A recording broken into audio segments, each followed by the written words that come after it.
What's up, you guys? Sean Ross Sapp here for the Fightful.com podcast for August 3rd, brought to you by DraftBeast.com. And on it, I am joined by Showdown Joe, who is going to be on UFC Fight Pass this Friday. Joe, tell us a little bit about that. Yeah, man. Titan FC 40 goes down this Friday night. Can't wait. It's a lightweight title, or headlined by a lightweight title fight between JZ Cavalcanti and Freddie Assunção, who I came over with Rafael Assunção from the airport earlier today. We literally just got to the hotel maybe about 30 minutes, 45 minutes ago. And yes, ladies and gentlemen, I rushed to my room, checked the Wi-Fi here to make sure Sean Ross Sapp and I can rock and roll with this. The co-main event, though, is something, Sean, you and I should be paying close attention to. It's for the interim flyweight title. As you know, Titan FC flyweight champ Timothy Elliott is now on the Ultimate Fighter. He's been announced as one of the 16 champions, flyweight champions from around MMA or grassroots MMA. So he's representing Titan. So there'll be an interim title fight between arguably the most highly touted prospect at 125 in Jose Shorty Torres, and he's taking on Abdiel Velasquez, who just took out Alexis Vila at the last show. So it's going to be a great card for sure. I've always enjoyed Titan. Also, pro wrestling fans, you got to keep your eye on Titan FC. You never know who will be there. Did you know, Joe, that Matt Riddle is like the hottest thing in independent pro wrestling right now? I had no idea, but I'm not surprised. Yeah, I may have mentioned this. I interviewed him a couple of years ago before that Titan fight and promotion for it. And I kind of mentioned to him, just because I was working for a pro wrestling outlet and I had to make some kind of connection. I was like, hey, you ever thought about this pro wrestling stuff? And he's like, do you think I'd really be good at that? And I was like, yeah, probably. And he ended up being really awesome, so I'd like to take all of the credit for it. He was on WWE's radar like for a while, and they kind of, I guess, they pulled the offer type of thing, but he will be there eventually. And he's a guy who legitimately didn't lose for the last 2 or 3 years of his career and fought in Titan FC. And yeah, I've always loved them. I've always really, really enjoyed Titan. And yeah, tune in. You'll get to see our boy Showdown Joe on UFC Fight Pass. Are you excited, Joe? I know you had a great travel day. Oh, no. I'll be excited tomorrow morning when I wake up and I get some rest. My travel day was, I mean, I've had way worse travel days than this one here. But this one was definitely an experience, from just crazy flight itinerary to changing it to rebooking to just, here's my credit card. I don't care what it costs. Just put it on my credit card, to showing up to the airport, signing in only to be told, yeah, your flight's delayed by 4.5 hours now. Ooh. What? Thank you very much. There goes my call time. There goes my recording. And then I wasn't allowed to go into to the American side. They held me in customs because my bag disappeared. My luggage disappeared at the airport. And I'm like, well, how was that my problem? I scanned it. Here's my scanner. What's going on here, right? Sit down there. Whoa. All right, then here we go. This is about to get ugly. But lo and behold, finally, I made it to Miami, got picked up at the airport. I'm here now at the hotel, the Fighter Hotel and the Team Hotel. So I'm looking forward to it. But yes, Sean, tomorrow morning I'll be far more civil and far more relaxed. So we'll see what's up. When's your travel day back? I know you had told me it's either Saturday or Sunday, right? Yeah, so the event ends here. It'll end on UFC Fight Pass, I think, at 1 a.m. And I've got to be in the lobby for 3:30 a.m. I travel back Saturday. I should land in Toronto. I'm going to assume 10:30 if there's no flight delays, only to meet my son and take him to a professional MLS soccer game. So it'll be a busy Saturday as well. Oh, and then, of course, there's a UFC event that night. So probably no sleep for Joe, Sean. Indeed. I'm hoping that we get an MLS team in Cincinnati. There's a soccer team that's doing very, very good attendance numbers out here. Joe and I will try to get you a podcast, maybe Sunday, maybe Monday, whatever works best for the both of us, because I will also be out of town Saturday night. Our great correspondent, Carlos Toro, will be covering UFC Fight Night Salt Lake City, which we will be talking about. Some Fightful.com news, you guys. We have updated things to move to our members-only section, which is absolutely free. You go, you register. I know some of you had trouble registering. The site, wasn't completely finished yet. If you have trouble, tweet us, Facebook us, both at Fightful Online. Send me an email. Anything you got to do, I will pass it along to our tech team. Our exclusive financial analysis of WWE, brought to you by Brandon Howard, will be under that. the Vince Russo articles, the Showdown Joe articles. Some of our podcasts will also be members only, but it does not cost you a dime. There is no reason for you all to not sign up for this. Also, we got forums. They are a little bit bare, but fill them out. Let's get them going, guys. Talk some trash to us. Talk trash about Showdown Joe particularly. That way he can get on there and, you know, he can troll you all. I want to see Showdown Joe's troll game. But Joe, there's no reason for people to not sign up for Fightful.com. Everybody should be doing this. Absolutely. I've actually had about 4 or 5 people just message me, direct message me on social media saying, dude, do you realize your site is addictive? And I said, well, it's not really my site. I work for the site, but yeah, it's pretty badass. I really enjoy it. So now, yes, I'm biased, but I do just enjoy looking around. And I'm not gonna lie to you, Sean, I actually kind of peeped over and read some wrestling stuff. But and I was actually scrolling on my TV the other day, and I'm like, Monday Night Raw. Should I? Nah, that'll just make Sean happy. Oh, wait, there's SmackDown. Should I record Smack? No. That'll just make Sean happy. Forget about it. I'm not doing it. SmackDown's a pretty easily digestible show. It's about an hour and a half when you watch it without the commercials and all that. Also, Carlos Toro and Darren Doyle have been lighting up that boxing section. Some of you have asked for more boxing content. We're finally getting that rolled out. We have things like our Wikipedia True or False, which is always fun. Also, we do things like we'll break down WWE's YouTube numbers segment by segment and things like that as well. Guys, go to Fightful.com. Follow us on Twitter and Facebook at Fightful Online. You better be going to Fightful.com, guys. Everybody you know better be going there. If your friends are in jail, here's what you need to do. Bake a cake with a file in it. Take it to the jail. Schedule a visit. Give them the cake. Let them file their way out. Find a way to get them out of jail so they can have internet access. But here's the thing. Here's the key. I'm going to turn them in if they don't register for Fightful.com. So that's what's up. You are an absolute mess. A mess? You're crazy. I'm awesome. Managing editor of this bad boy. I've got to, we got to get the hits. I got to keep this job, Joe. Oh, you're awesome. That is absolutely classic. Bake a cake. Put a file in there. My fiance expects a certain standard of living since I got this job. Now, that standard of living is not a lot of attention for me, but at least they pay me like a human being. So there's that. We've got a lot to talk about. New MMA rules, UFC Fight Night Salt Lake. I'm going to get into some wrestling news. First, I wanted to talk about Chris Cyborg. She apparently has a fight, Joe. Well, let me make sure I have this name right because I never heard it before. And, I've had people trying to justify this to me. And I promise, guys, I don't dislike Cyborg. I really don't. But this is weird. It's really weird. Chris Cyborg is going to fight at UFC Fight Night 95. Looks like September 24th, so under 2 months, against Lena Landsberg. She is 6-1. She has never fought in the UFC. This fight is supposed to take place at 140 pounds, which begs the question, Joe, why the hell ain't she fighting Jermaine Durand to me, who asked for the fight?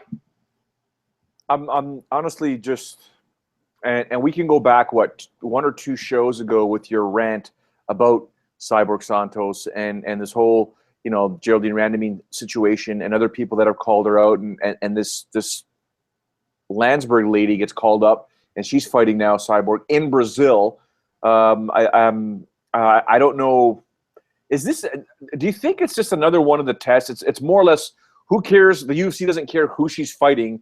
First make 140. If you can consistently make 140, now we can try and make 135. Is that the whole goal here, just to get her body acclimated to making that one cut to 140 and then eventually 135 to put her in that division? Because the matchup to me doesn't really make sense. I'm taking nothing away from Miss Landsberg, but it's Cyborg. We're talking about arguably the best pound for pound fighter in women's MMA versus someone that, no one's probably ever heard of. You would think that that's it, but as I've mentioned before, and I actually authored a timeline of the Ronda Rousey Cyborg weight issues. It was last year for a different site. I'm going to update it. It's been about a year, so I'd really like to update that. She first committed to making this weight in February of 2014, and I'm talking 135. And I had people come out of the woodwork and say, like, try to justify this fight. And I was like, why are you doing that? Chris Cyborg has not exactly been a fountain of honesty or fulfilled promises as it pertains to any of this. Jermaine Durandamy turned down a fight against Cyborg at UFC 198 on fairly short notice, I think maybe 5-6 weeks, and then said, okay, now let's do it. Let's do it with a full camp. And then Cyborg's like, no, I'm good. I want to defend my Invicta 145-pound championship. Well, Invicta came and went. There was no fight. So now we get news that Cyborg's fighting this woman. I tell you what, she's going to make more money off the recycling center than her fight purse with all these cans that she has crushed. She's going to haul them all down there, scrap that aluminum, and she's going to make a fortune. Now, Cyborg is a draw. She is a special talent. She is a fantastic talent. There is no reason Jermaine Durandamy shouldn't be in this fight, or Miesha Tate, or anybody. And people are like, well, nobody will take the fight. I don't buy that for a damn minute. I don't buy that for a minute that somebody in the UFC would take this no-lose situation of fighting Chris Cyborg, making some money, because you could be the girl that knocks out Chris Cyborg. It's possible. Joe, what do you make of all this? Well, let's be honest. Let's go up and down those rankings, and there isn't one woman at 135 that wouldn't be more than happy to fight Chris Cyborg. I don't think there's one lady on that roster afraid to fight her. Anyone that says otherwise, it might suck to fight Cyborg, but there's no way any of them are afraid. I mean, it's borderline. It's almost comical right now, but I can go back to what we said a couple shows ago. I mean, that window of opportunity to make all that money is here, and we're getting closer and closer to the end there. And bottom line is, it's like anything. And as we saw with, I shouldn't say as we saw with Ronda Rousey, but you're one knockout away from your career just almost being derailed. And for Cyborg's case, that could be the situation. Now, she's also tough as nails, and one loss wouldn't do much to her. She'd come back with a vengeance. But coming back with a vengeance as you are getting older in your career isn't going to do much for you, in the octagon. So we'll see what happens. But, and what if this Lansbury lady wins? She could. Anybody could win in MMA. That's the thing I love most about MMA today, especially. One loss doesn't kill you. We've seen that. One loss does not kill you. MMA is more unpredictable now than I think ever before. So I think that's fantastic. We got some new rules coming to MMA, Joe, and I spoke with an athletic commission rep who spoke on a condition of anonymity, but of course. Yeah, of course. But we'll run down these rules. The first thing, the apparel changes for women. They cannot wear singlets. They cannot wear the loose-fitting tops, the tank tops that Reebok had provided. Now, I think it's good that they're wearing the form-fitting rash guards, sleeveless or short sleeve above the elbow. Now, here's the funny thing, Rob. I'm like the other bald guy I talked to on Monday nights, Joe, rather. Rob is my Monday co-host. Joe, one of the big selling points of this Reebok deal was, we're doing it for the women. We're going to make sure these women are outfitted right. We're going to make sure wardrobe malfunctions don't happen. I don't remember not a one wardrobe malfunction before Reebok came along. Since they came along, I can think of probably 5 or 6 that have happened or almost happened. Reebok got to step their game up. But what do you think about these apparel changes? I'll say personally, I don't like that they can't wear singlets. I think they should be allowed to if they want to. I got no problem with singlets whatsoever. But, if you look at it from a cosmetic perspective, I do understand why the commissions decide to make these changes. You really don't want these accidents just for the lady's sake. And, there's the whole embarrassment factor. And they're trying to focus on a fight, not have a wardrobe malfunction. So in terms of Reebok having to step up their game, I do concur. It could be something that they look at. I don't think they're happy right now because I'm sure they've got enough inventory to sell it for the next 5 years. But unfortunately, this is the kind of stuff that needs to get taken care of. And I don't really have much of an issue with this rule here, other than, like you said, the singlets here. But I'm sure there's something that Reebok or I guess it's just Reebok when we're talking about the UFC, but designers can actually make that are more comfortable for the ladies, as opposed to just a rash guard, sleeveless or not. I don't like seeing the rash guard look. I don't like it at all. Whereas some women do like it. Some grapplers like it. Some grapplers hate it. It all depends. But whatever. I mean, to me, it's almost like the male shorts. It's what's aesthetically pleasing to you and what's comfortable for you. Some fighters like baggy shorts. Some like them tight. They don't want to give any sort of opportunity for their opponent to grab onto anything. I know GSP was huge on that. When he realized, I'm only going to wear tight-fitting shorts because I don't want to give him any leverage for my opponent in a grappling exchange whatsoever. Some guys like the baggy. The Muay Thai guys like the Muay Thai shorts. So everyone's got their own thing, and I think the women should have the right to select as well, but barring any sort of wardrobe malfunction. I will say that I like that they can't wear the loose tank top shirts anymore because, Joe, I'm sure you know, and whether it's shorts or shirts, that type of fabric is a real pain in the ass. Your fingers, your toes get stuck. I dislocated my ring finger one time getting caught somebody's basketball shorts. It just popped it right out. It was disgusting. And I've always ugly. What is it? Those shirts look ugly as well. It's just it looks. I'm not going to say trashy is the wrong word. It just looks subpar, like amateur. Like, what are you doing? Like, it needs to have a professional look when you're at that level of MMA. I tell you what, nothing could be worse than that blowout cards outfit that Sarah Kaufman wore that one time with the teal and that logo, that horrible like comic book logo that was on there. Man, I hope they paid her a lot for that at least. But yeah, those are the apparel changes. Now we have some major rule changes as well. Eye pokes. This is a major change. You cannot advance, and Jeff and I spoke a little bit about this. And I said, even looking into the camera like this is terrifying, Joe, what I'm doing. You can't advance like that anymore. You have to advance like this with your fingers up in the air.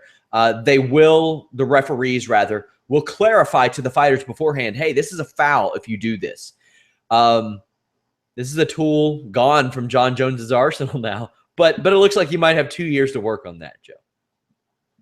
I like the rule. Absolutely fantastic. I have no issues with it whatsoever. It's far more safer for all the fighters in general. I know it's an old school boxing trick. Who was it? Ray Mercer used to do it all the time. But you're also wearing larger gloves, so you can keep your hand open to sort of paw away and kind of feel, check out the distance and stuff like that. Well, you do that with mixed martial arts gloves that are basically fingerless. And of course, I mean, I've never understood guys that are throwing like that. It doesn't make any sense. I mean, I understand this because one of the things, like when you're checking a kick in Muay Thai, when we do what's called the cage, sometimes you can actually, when you push out like that, it makes more sense.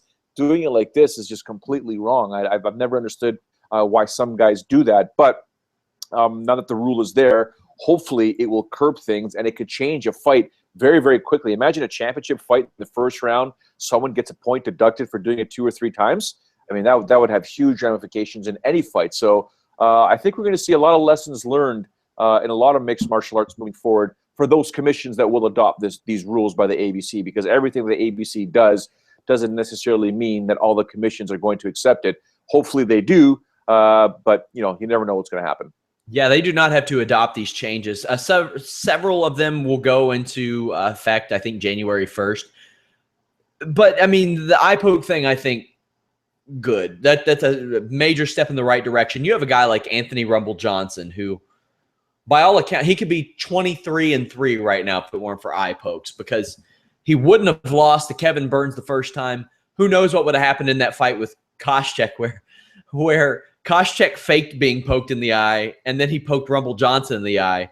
But I mean, that's more of an example of why maybe replay is needed than eye pokes, because there was no foul called for Josh Koscheck.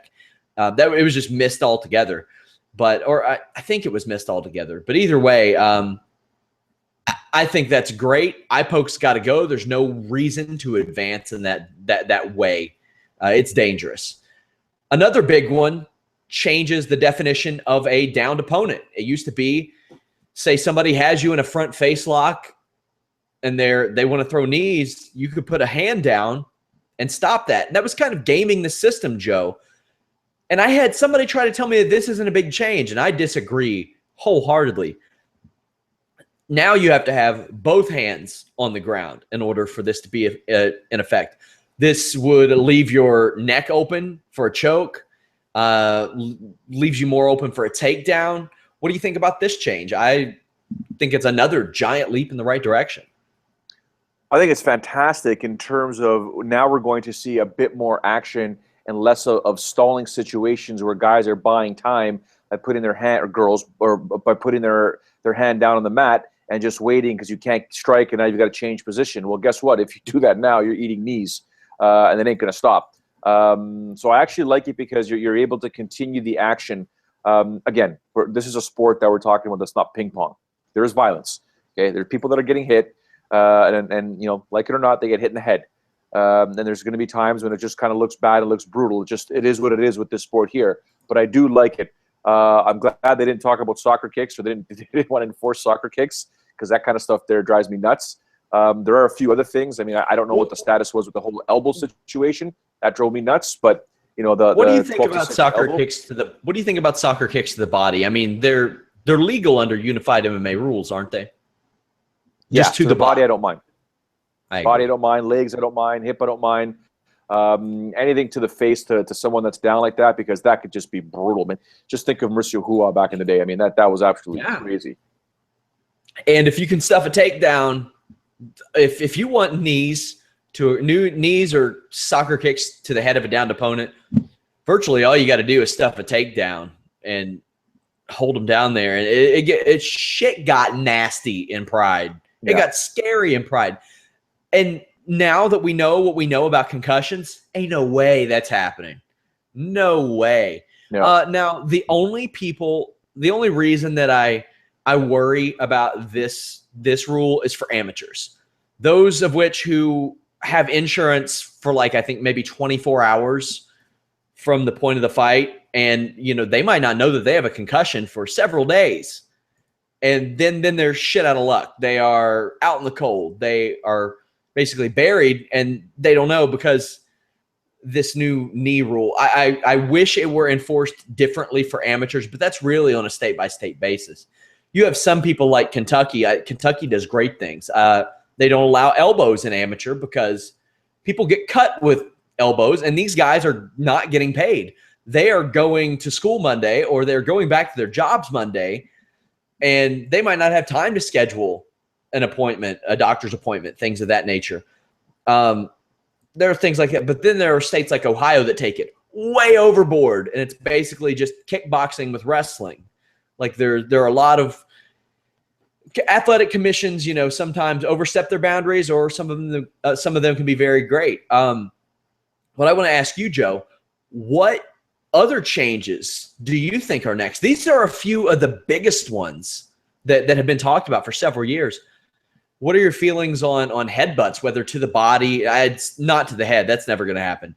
To the body, instituting instant replay, anything like that? The headbutts can. I'm not interested in headbutts. No thanks. I just think of Mark Coleman back in the day, but no thanks for the headbutts.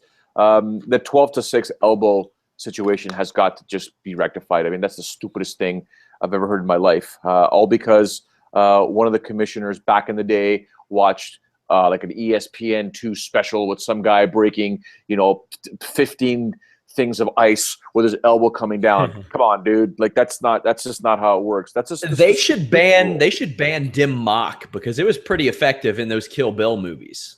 Good point. Very good point. Yeah, I concur. Dim mock should be something that should be on the ABC's rule set. Mixed martial arts, very bottom provisions and stuff like that. What I wish the ABC would also do is get more involved with amateur mixed martial arts. I know it's the Association of Boxing Commissions, and they oversee mixed martial arts as well, but I would like to see them also get involved with the amateur system. Now, there's not many things that Big John McCarthy and I will disagree on.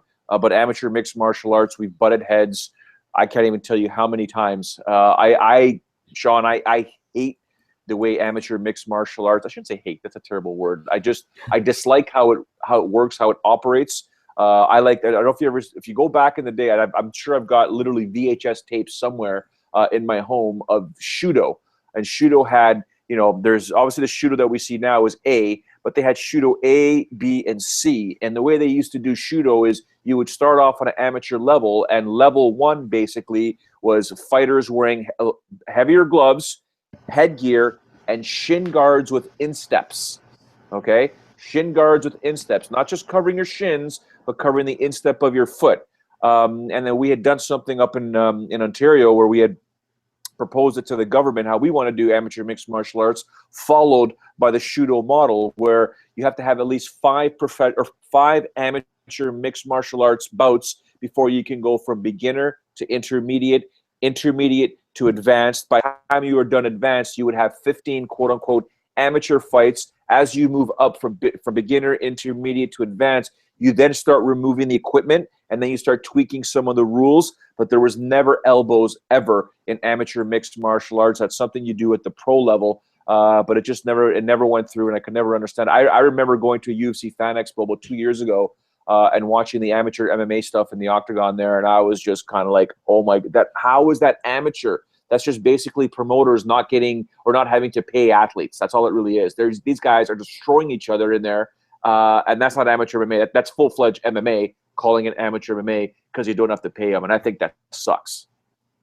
What would you suggest for fighters like that look to build up experience, cage experience, but they don't want to fight for free? And there are some commissions that mandate it.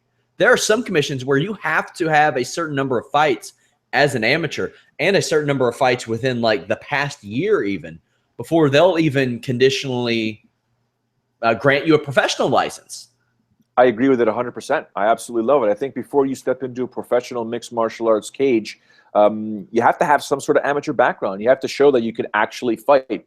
Part of it's on the fighter. A lot of it, Sean, is on the coaches. A lot of it is on the trainers that'll just throw anybody into a ring or a cage for the sake of having them fight. No, there's some really good instructors that I've met throughout the years that would never allow any of their students to step into a cage or a ring without preparing them accordingly, without having them do their reps in the gym and having them ready and just spar at the gym. Okay, now you're ready to go. Now you're able to take this to competition level. We're talking about people getting punched in the head here. You should not be stepping in there at all, because you can look at some of the records and yeah, there's sandbaggers everywhere, but under a good system, you can definitely understand who's at what level. Matching up someone who's 2-1 versus someone that's 16-4, that's not a good matchup, So you got to look at the matchmaking as well. There's so many intricate things that you can do, and look at it, man. If you look at every single professional sport out there, or at least the vast majority of them, they all have specific and strategic amateur systems to get players, male or female, up to the professional ranks. They have it in basketball, they have it in hockey, they have it in soccer, they have it in baseball. You can't just one day say, you know what, I want to be a pro baseball player. I'm going to go play for the Cincinnati Reds. No, you're not. You're not. I want to go play for the Blue Jays because I can. This year you might be able to. Okay. Yeah, I hear what you're saying, but do you understand what I'm saying? Like everything, I don't know what you down in your area, what you guys know about the hockey system in Canada, man. Mm-hmm. These guys, at 7 years old, man, kids are being recruited for soccer. My son, he's 5.5. I've already had coaches coming up to me and asking, hey, you should put him in a developmental league. You don't see that in MMA. Yeah. Well, MMA is a much newer sport too. That's, to be quite honest with you, that's one of the reasons why I stopped training as much as I was. I was in my mid-20s. And, to the normal person, you think, okay, mid-20s training MMA, really at the start, not at the start, but relatively early in my training, I would see people 17, 18, 19 come up, and it's a different kind of animal. Like, to get started at that age as opposed to in your mid to late 20s, it's a different type of thing. And I think that I think a developmental system does need to come up. And, when And even at the professional levels, if you don't have a Cyborg facing a Lisa Landsberg relative in these lower levels, I think that could work out. Well, here's the thing. Also, So just real quick, I want to go back to the one point that you made there about mixed martial arts being relatively new. I'm going to say I respectfully disagree with that, because I remember in 1998, it's almost 20 years, 18 years ago, is when I started talking to the commissions, especially the commission in my area, about sanctioning and regulating mixed martial arts and beginning to build an amateur system. So 18 years I've been trying, and it's not the people that, I'm trying to pioneer something, and now we're in 2016. I still can't get it done because of bureaucratic red tape. So I don't know what it's like in all the 50 states south of the border where I'm at. I can talk about 10 provinces. I know what's happening around there. But there have been people from the big John McCarthy's to so many other people that have been trying to do this. But man, Sean, do the governments slow evolution down? well, I mean, in relation to hockey, baseball, football, basketball, compared to those sports, it's kind of a young sport. Your boy GSP opened up as a slight favorite over Tyron Woodley in a hypothetical fight. What do you think about that? When I got those odds in my email, I was like, did I miss something? From old Jimmy Numbers, huh? Yeah. I was like, did I miss something on the plane? Did George? And I'm looking at my text, and I'm like, I'm going to text George about this right now. I thought, wait a second. No, this is if this fight was to go down. I don't know, man. You tell me. I'd make Tyron Woodley a much closer, almost a favorite, because he's been active. George hasn't competed in so long, whether he's quote unquote the greatest welterweight of all time. He hasn't competed in a very long time. Yeah, which, I mean, Tyron Woodley did take a year and a half off himself, and that was about half the time that GSP had missed, but maybe even a little more, because Tyron Woodley missed a year and a half, and GSP's missed about 2.5 years. I don't know. GSP's a special kind of talent, but he tore his ACL. We haven't seen him in a cage since then. It's so hard to say. It's so hard to say. And like I said, 2016 MMA, give me money on any underdog, and you bet on every underdog up and down a card, you're probably going to end up making your money back somewhere.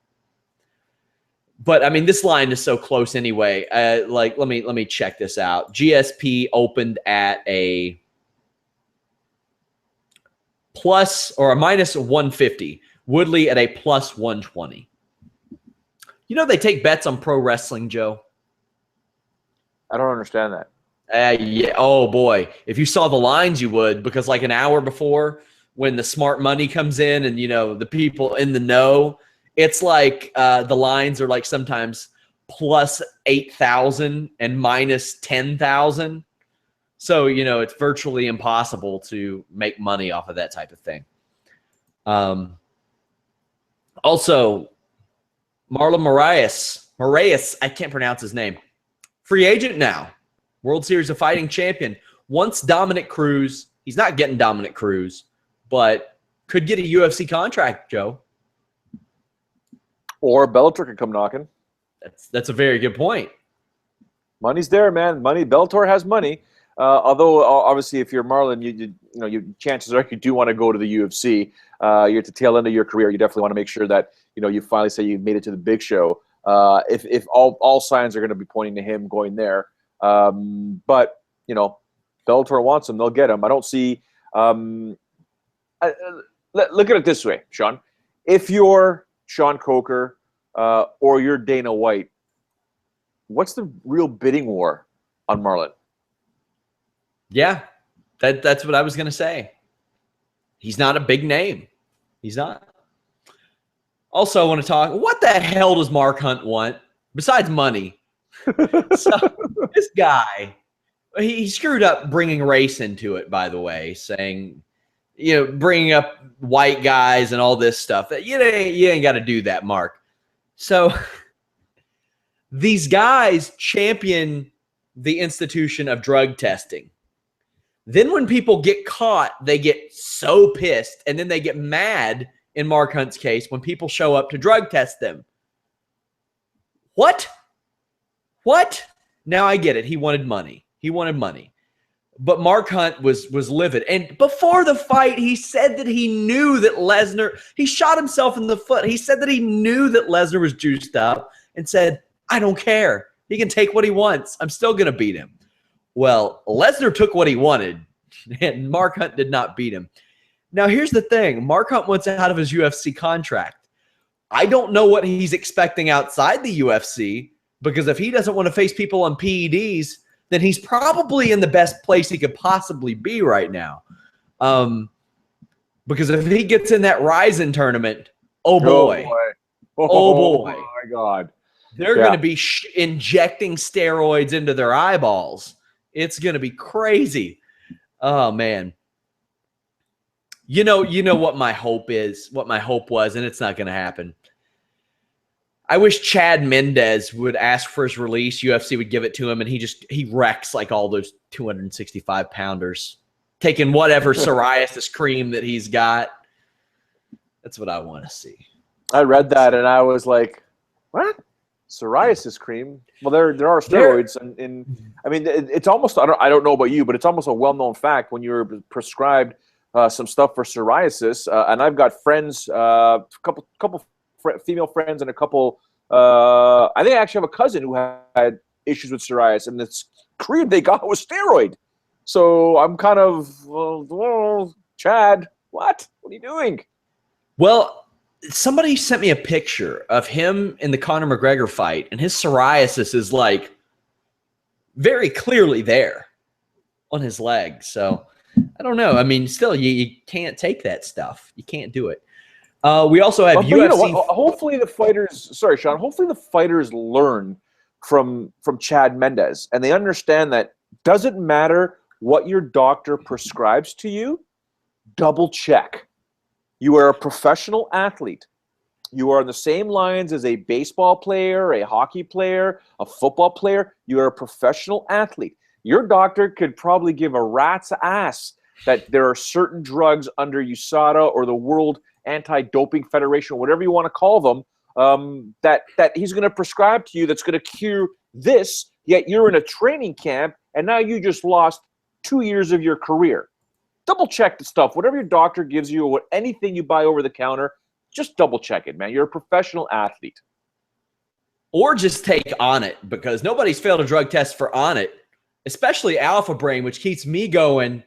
You see me posting 15, 20 articles a day. You see the 2 to 3 dozen updates on Fightful.com, especially that cool stuff in our members only section, which you can get by registering for free at Fightful.com. But Onnit's what keeps me going. Go to that podcast page, click one of those podcast links, click that Onnit link, and you will open up a ton of sales. Have you ever felt a whale, Joe? I can't say that I have, no. Well, they are smooth, and I'm talking like 600 thread count smooth, because they eat so much krill. And if you take that Onnit krill oil, you'll have that smooth skin too. You take that Shroom Tech, you won't care about those crazy travel days. You take that New Mood, you will sleep like a baby whale. I don't know how they sleep. I'm assuming they sleep very well. They're large creatures. Onnit, check it out. Also, check out our good friends at Draft Beast. I am going to have some fun with that this football season. Already am for baseball season. They have these great games during basketball and hockey season, and maybe football too. Goon games where you pick the most penalized players. Oh, boy. Oh, boy. Vontez Burfict getting on my team. I'll represent us on the hockey side. You can represent us on the the NFL side. We need to get some MMA stuff over at draftbeast.com. But yeah, let me ask you one question NFL-wise before you get to the next MMA question. Are my Oakland Raiders going to finish dead last again in that division? Yeah, because they don't want to exist in that city anymore. Lorenzo Fertitta is going to own that team next year. Where are they going to go? Vegas? Yeah. He wants them to, which seems weird to me. I mean, there's a reason why there aren't pro teams in Vegas. It's a tourist town. Do you think they can sustain a pro team? Yeah, they got an NHL team starting there, I think, next year or in 2018. Yeah, they just they haven't even come up with the name yet. But yeah, they announced it about a month ago. It'll be the first professional in Vegas. Kentucky doesn't have anything. We got to wait on Cincinnati and all that stuff. We want a pro basketball team bad because basketball is huge here. And if they put a team in Louisville, it would do very well. They need to put pro basketball teams in Seattle and Louisville. But also, draftbeast.com, you can win money by picking the worst teams as well. But lots of fun stuff at draftbeast.com. We have UFC Salt Lake City. As I mentioned, Joe and I will be bringing you a podcast Sunday, maybe Monday, depending on our schedules. I'll let you know, though. Main evented by Yair Rodriguez versus Alex Caceres. Not the most, what's the term I'm looking for? Famous crew of fighters on this show, but that main event could be a lot of fun. It's going to be a fantastic fight, in my opinion. I mean, if people don't know, there was a recent poll out there, nothing official, asking UFC fighters their thoughts on Yair Rodriguez. And they were all like, who? I just happens to be main eventing a show, something you've probably never done before. And they're like, who is this guy? Well, Go look at his fights. This kid's pretty damn good. It's pretty fantastic. He is the Eric Perez that they wanted. Yair Rodriguez is a bad dude. Despite a recent hiccup, and Alex Caceres is Bruce Leroy's doing pretty good right now. He's doing okay. He actually looked good in that Uriah Faber fight. If you go back and look at that first round, he looked pretty good. I think Yair's going to take this fight. I mean, you tell me. I think that Alex Caceres is a spoiler. He spoiled Sergio Pettis, who was in control of that fight, and came back and won. He has, he was on the verge of getting released by the UFC before that UFC on Fox fight, and he's battled back 1-2 in a row. He keeps getting better as a fighter. Even in some of his losses, he's looked really good. This is another guy, much like we've talked about Jorge Masvidal, came up fighting in backyards as well. He's another one of those guys that did that. And, we all remember him from The Ultimate Fighter, and that's where he gained his notoriety. But he's been around, it seems like forever, since 5 years, but he's fought like God. It feels like 15 times in the UFC. I think he can pull this off because Yair Rodriguez does have the tendency to get a little wild. Now, I mean, that wildness is part of the reason why he's so successful as well on occasion. And as we've mentioned, a loss isn't the worst thing that can happen to a fighter, especially a 23-year-old fighter like Yair Rodriguez. This one's really hard for me to call. It's not your biggest name main event that you'll ever see, but as far as fight quality, it could be right up there with almost anything. As if you're wanting to watch a fight for fun and you're wanting to call up your friends and say, hey, come over, we're about to watch a kick-ass fight. I think that's what these two will deliver. Also, we have Dennis Bermudez versus the returning Hani Jason. Jason's been out of the cage for over a year, tested positive for a banned diuretic, I think last May, June. Hasn't won a fight in over 2 years. Dennis Bermudez finally righted his wrongs with Tetsuya Kawajiri. Bermudez had went on, I think, a 6-7 fight winning streak, including a win over Max Holloway, which looks better and better by the month. But how do you think these two are going to fare? Well, if Hani Jason decides to stand and trade with Dennis Bermudez, this fight is over in 3 minutes or less. I'm going to tell you that right now. If he takes Dennis Bermudez down to the ground and early, I think he's got a really good chance of submitting Dennis. But Dennis won't, I don't think, will let that happen easily, that is. And I really think that Dennis is going to win this fight. I don't think this one's going to go the distance, to be honest with you. Also, Talis Leites, who I became a fan of after his UFC career. This was a guy who had one of the most boring title fights ever against Anderson Silva. Lost to Alessia Sakara in a very close fight, and then was cut. The UFC was like, they used that basically as an excuse to cut him. Then he went on the regional circuit and just dominated. He had one loss, but there was a period where I think he was like 10-1 or 11-1 since his cut. He's dropped 2 fights, Michael Bisping and Gegard Musashi. Certainly forgivable, to say the least, but He's facing, I think, Chris Camozzi. Now, Talis Fleitas is a guy who has competed at the top of that division. He's faced some of the best fighters in the world.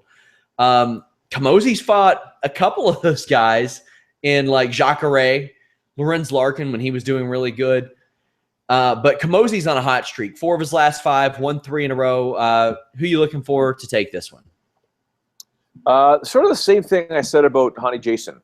I don't think Thalis should be too comfortable with his striking, although his striking has drastically improved from his first stint in the UFC. But you don't want to stand and bang with Chris Camozzi, in my opinion. What you need to do is lull Chris Camozzi into thinking you're standing and banging with him, get that boy down to the ground, and work your jiu-jitsu magic. If you think you can stand and trade with Chris Camozzi, all the power to you. You're playing with fire. One of you two is going to get burned, and I think it's going to be, Leites. But if he's able to take this fight to the ground, doesn't have to finish him in the first round, Sean. He can punish him. Continue to punish him. Chop away. It's like the axe on the tree. You just chop and chop and chop. Fine. Go to the second round. Eventually, you start breaking him down. He'll make a mistake, and you can submit him. I just don't think Leites should be standing and trading with Camozzi. And if I'm Camozzi, underhook special, man. Stay away from the cage. Don't get too close to the cage. Don't let Leites get too close, and just pound him. Pound away until the right opportunity comes to land a right to his chin or a kick to his chin. So that's what I'm thinking. Leites' striking has improved drastically since that infamous Silva fight. But yeah, I agree. You don't want any part of Camozzi on the feet. One of the biggest fights is Cub Swanson versus Kawajiri on the Fight Pass prelims. I know they're trying to build up Fight Pass, but this is a card that probably could have used these two on the main card portion. Cub Swanson had lost those fights to Edgar and Holloway, but much like I said, the Max Holloway win is looking better for Bermudez by the month. The fact that Cub Swanson beat Dustin Poirier and Jeremy Stevens, that's looking better with each fight that those two guys seem to have. Kawajiri, he's pretty inconsistent throughout his UFC career, but this is a fight that I think Cub Swanson has to win if he wants to stay in that top echelon or near the top echelon of that division, Joe. I don't see how Cub Swanson can lose this fight, and I am the biggest Kawajiri backer since the dawn of time. Since I used to get CD or DVDs from Japan personally given to me from fighters that would go over and fight there and bring us back all kinds of goodies when they were competing in Shudo. And we're like, who is this 155-pound monster from Japan who's got wrestling and he mounts people and he beats the crap out of them? And then he shows up in Bushido and he does all this. And there goes his record. So I think Cub Swanson shouldn't have too much difficulty with Kawajiri because Kawajiri has got a body on him that has a lot of mileage on there. He could surprise us, don't get me wrong. I just think Cub Swanson is still up at the cusp of the upper echelon of this division, and I think he's going to prove why. Although I do understand why they put this on the preliminary card on UFC Fight Pass, because guys like you and I will try and tune in and buy UFC Fight Pass and get them numbers and stuff like that. I also want to give out some love to 2 other guys on this card here. Kicking off the show is Chase Sherman, obviously a Titan vet. His last fight was in Titan FC. And, of course, Jason Novelli, last fight as well in Titan FC. So 2 of our guys that could have been competing here on Friday are now competing Saturday in the Ultimate Fighting Championship. So kudos to them. You'll see that a lot. You'll see a lot of Titan vets in the UFC.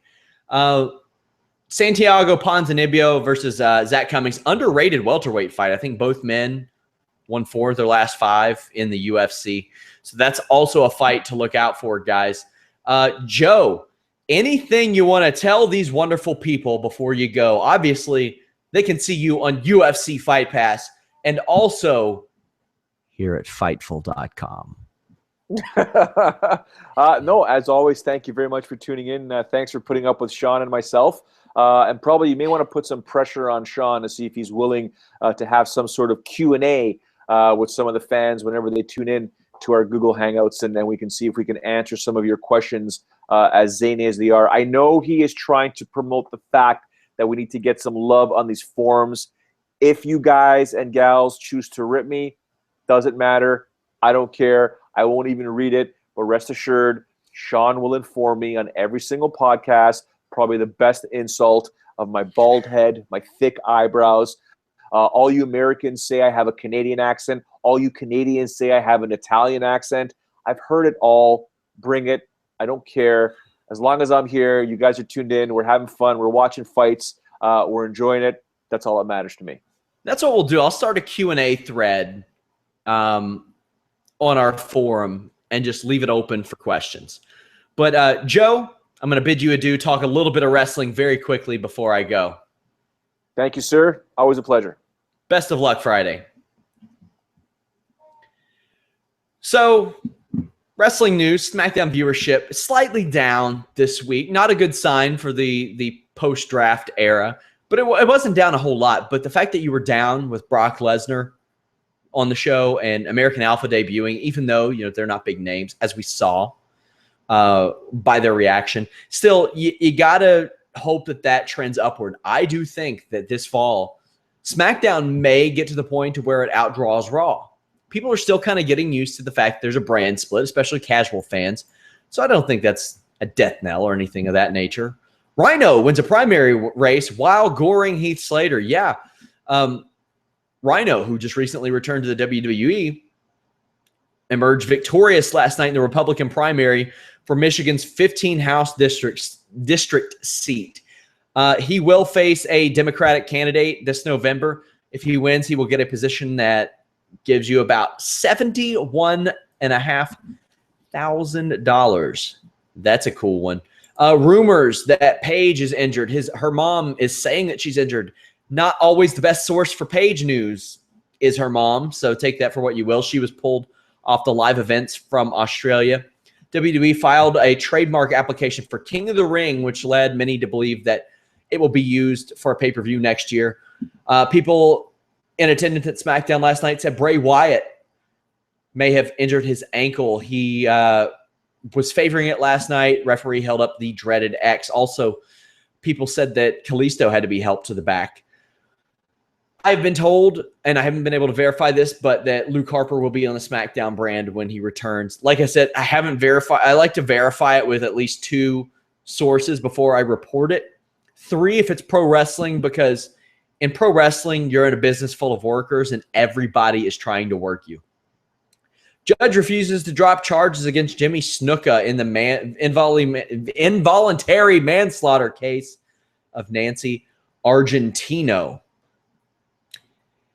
So that is what it is. He's going to be at WrestleCon signing autographs. That's kind of unfortunate. TNA Knockout Jade speaks up about domestic violence. She claims that she was training or playing around with a boyfriend who was also a former boyfriend who was a pro wrestler, and a simple headlock kind of got a little too rough. And she said that happened more than once. Hate to hear any of that, and props to her for speaking out about it. Maybe it'll help somebody. You never know when it will help somebody. So I hope that her telling people about it at least got some good out of it. Guys, we've got SmackDown React Down from Alex Palowski. We have his Raw reaction as well. We have financial analysis by Brandon Howard in our members only section.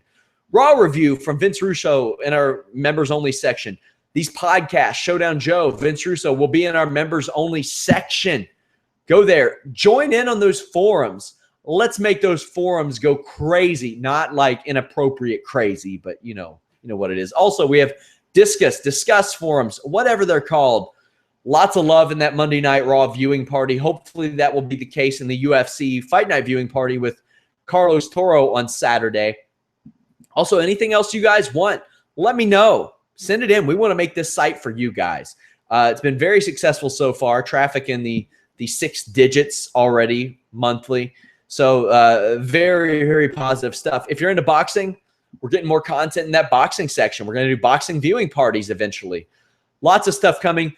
A programming note, we will be having a supersized edition of the podcast after UFC 202 and NXT TakeOver on, I think it is August 20th. So that podcast will start right after UFC 202. I know it's a little bit of a wait for you guys watching NXT TakeOver, but I have to watch both of these. It'll start right after UFC 202, though, so I will be watching them side by side. But yeah, we will have a big podcast for that. Maybe I can get Alex on to talk NXT, and maybe a little late for that. I don't know, because I'll have Joe on talking UFC 202, because that is the bigger show, Diaz versus McGregor. Guys, I want to thank you as always. Follow Fightful Online at Facebook and Twitter. Very soon, our RSS feed will be set up. All those stories will publish automatically to those feeds. You will get those stories much quicker than you do. But check the page. We are constantly updating Fightful.com every day. Dozens of news stories. I know a lot of websites start off and they give you part of the news, and it's filled up with a story here and there. Not us. We are bringing you all the news. All the news. Rumors are included in a rumors update. Smaller stories included in a fight size. We call them daily, not daily, but fight size MMA, boxing, and wrestling updates. Somebody asked me why I call it rumors are flying. Well, Rumor Roundup is taken. That's a Cage Side Seats thing. The Rumor Mill was taken. That's a Middle Easy thing. So the rumors are flying thing is kind of a jab at Nancy Grace. If you remember during her coverage of the Chris Benoit tragedies, it seemed like after every break she would say, rumors are flying about steroid use contributing to the tragedy. Yes, that's where I got it, because Nancy Grace sucks. Either way, guys, Fightful.com, that's the place to be. All kinds of coverage, MMA, boxing, pro wrestling. Thank you guys so much for the support. We really appreciate it. Click those on it links. Visit draftbeast.com and share the page. Share if you like the site. Tell people you like the site. We really appreciate it. Thank you guys. Until I think maybe Sunday night, we are out. Oh, no. I take that back. I am here with Vince Russo tomorrow, 3:30, members only podcast. So make sure you register an account. 3:30 p.m. Eastern is when we are slated for. Until then, I am out.